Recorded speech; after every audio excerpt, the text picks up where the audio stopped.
Assalamualaikum warahmatullahi wabarakatuh. Alright, selamat datang di channel Rian Hendrik.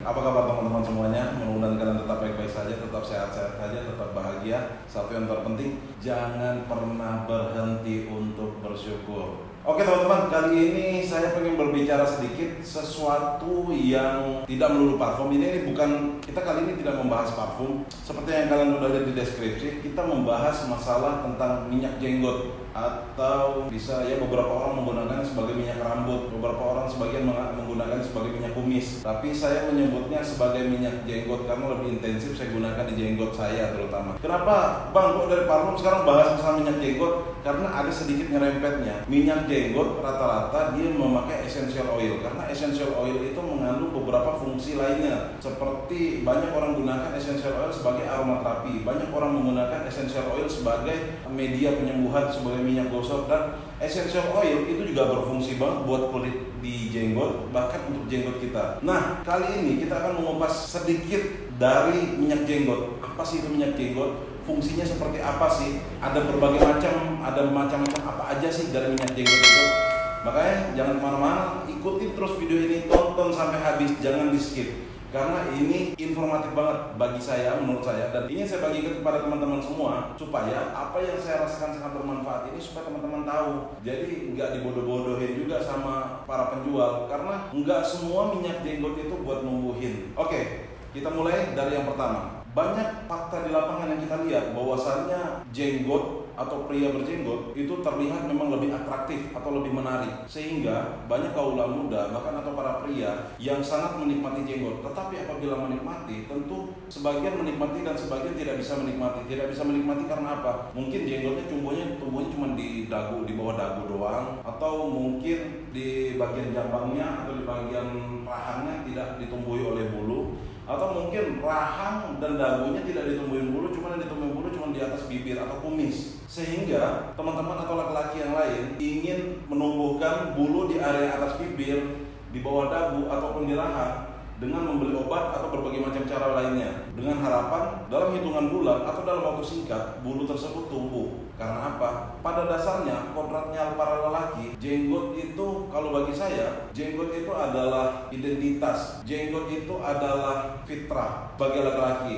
Nah, dengan hal seperti itu, sehingga para lelaki yang tidak ada jenggot atau tidak ada genetik berjenggot, ingin menumbuhkan jenggot atau menumbuhkan bulu di kumis atau di rahang yang kita sebut dengan jambang, atau yang di dagu yang kita sebut dengan jenggot. Untuk teman-teman perlu ketahui bahwasannya minyak jenggot atau obat jenggot atau suplemen jenggot atau pelembab jenggot itu biasanya ada 3 macam. Ada yang berupa obat, kemudian ada yang berupa minyak, yaitu essential oil yang saya bilang barusan, dan ada juga yang berupa foam atau busa. Kita akan kupas sedikit demi sedikit.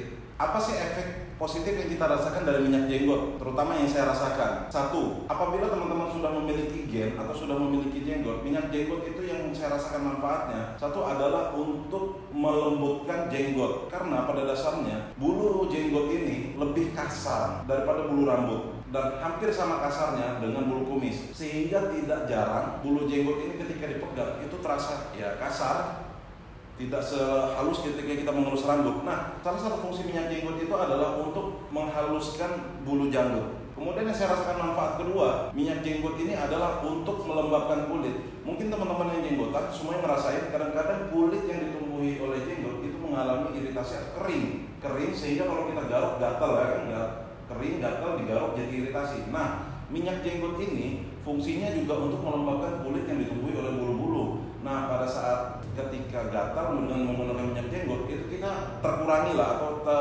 sedikit tidak separah apabila kita tidak menggunakan minyak jenggot. Jadi kulit kita jadi lebih lembab, gatalnya berkurang, sehingga insya Allah tidak menimbulkan iritasi. Yang ketiga yang saya rasakan adalah minyak jenggot itu mengharumkan jenggot. Pernah nggak teman-teman dengar bahwasannya pada dasarnya rambut dan atau bulu-bulu yang lainnya itu sedikit banyaknya memiliki pori-pori yang dapat menyerap cairan. Nah, dengan kita menggunakan minyak jenggot, itu kita bisa mengharumkan jenggot kita. Ini salah satunya dari parfum nyerempet ke minyak jenggot yang saya bilang tadi. Karena apa? Minyak jenggot identik dengan wangi, sehingga kita yang menggunakannya akan terasa nyaman. Dan manfaat terakhir yang saya rasakan dari menggunakan minyak jenggot adalah kebanyakan teman-teman memiliki jenggot tetapi dengan volumenya yang tidak terlalu lebat atau tidak terlalu tebal. Nah, dengan menggunakan minyak jenggot yang saya rasakan, sedangkan saya menggunakannya tidak terlalu rutin. Saya menggunakan minyak jenggot bisa dibilang apabila sudah mulai merasakan gatal baru saya menggunakan minyak jenggot. Nah, saya pernah mengaplikasikannya sekitar 2 minggu secara rutin, 2 kali sehari. Itu yang saya rasakan volume dari jenggot saya mulai menebal, mulai tambah banyak, mulai lebat. Itulah 4 fungsi dari menggunakan minyak jenggot yang saya rasakan. Bang, terus menurut abang minyak jenggot menumbuhkan jenggot nggak? Karena saya pada dasarnya genetik saya sudah ada jenggot, maka saya tidak bisa berbicara banyak tentang menumbuhkan jenggot. Tapi saya pernah ngobrol dengan beberapa teman saya, bagaimana sih mereka yang tidak ada genetik tentang jenggot menggunakan obat. Apakah pertanyaan yang biasa muncul dari teman-teman kan, Bang, apakah minyak penumbuh jenggot terbukti ampuh untuk menumbuhkan jenggot?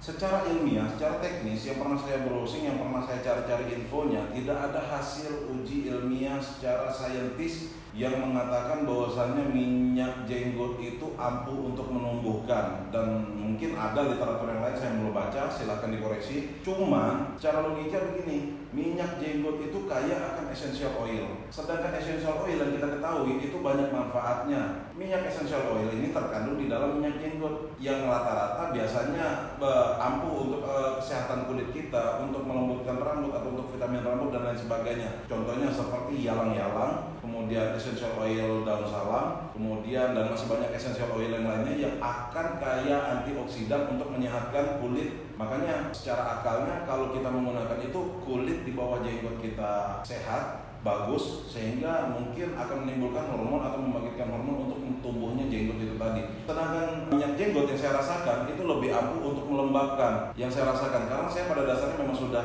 jenggotan, kemudian keluarga juga jenggotan, jadi menggunakan minyak jenggot itu lebih ampuh untuk melembabkan dan memberi kesan wangi dan menyehatkan kulitnya. Karena apa tadi ya, seperti saya bilang di sebelumnya, bahwasannya kulit yang ditumbuhi jenggot cenderung gampang kering dan gatal. Apabila digaruk mengakibatkan bintik merah seperti iritasi.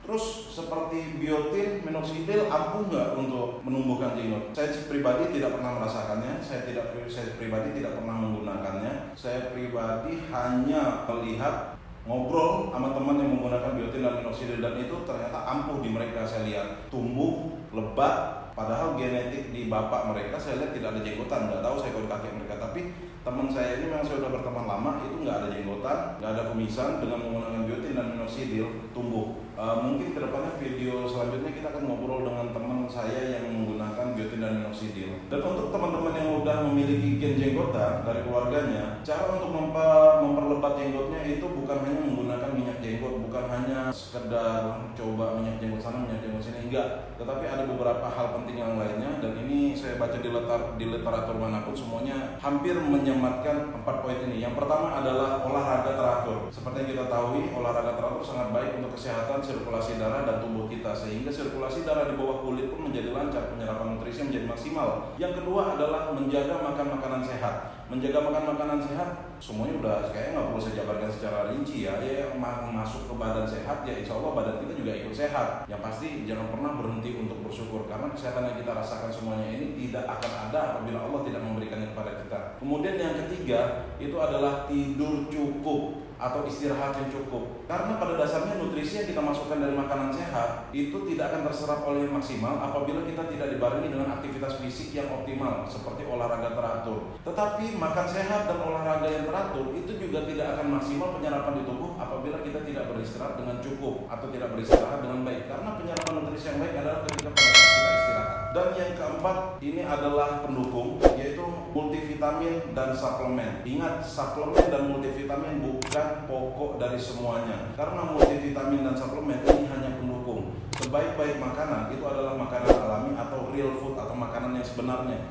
Makanya letak poin yang kedua tadi itu adalah makan makanan yang bergizi, itu adalah letakkan yang kedua, karena itu adalah prioritas yang kedua setelah olahraga teratur. Mungkin segitu dulu untuk pembicaraan how to, mungkin atau sedikit memberikan pengenalan pada teman-teman seperti apa sih minyak jenggot itu di pandangan saya. Benar nggak sih minyak jenggot itu untuk menumbuhkan? Benar nggak sih minyak jenggot itu orang yang nggak ada genetik bisa jadi, ya seperti itu yang saya rasakan. Untuk yang menggunakan obat-obatan tentang minyak jenggot, nanti kita akan bawa teman kita dan kita akan ngobrol-ngobrol sama dia bagaimana dia rasakan, berhasil nggak sih minyak jenggot itu untuk menumbuhkan kekurangan jenggotnya walaupun dia nggak ada genetik. Gitu dulu untuk video kali ini. Terima kasih buat teman-teman yang sudah meluangkan waktunya untuk menonton. Sekali lagi mudah-mudahan kalian tetap sehat, kalian tetap bahagia, dan satu lagi pesan saya, jangan pernah berhenti untuk bersyukur. Oke, sampai jumpa di video selanjutnya. Saya Rian Hendrik, bye.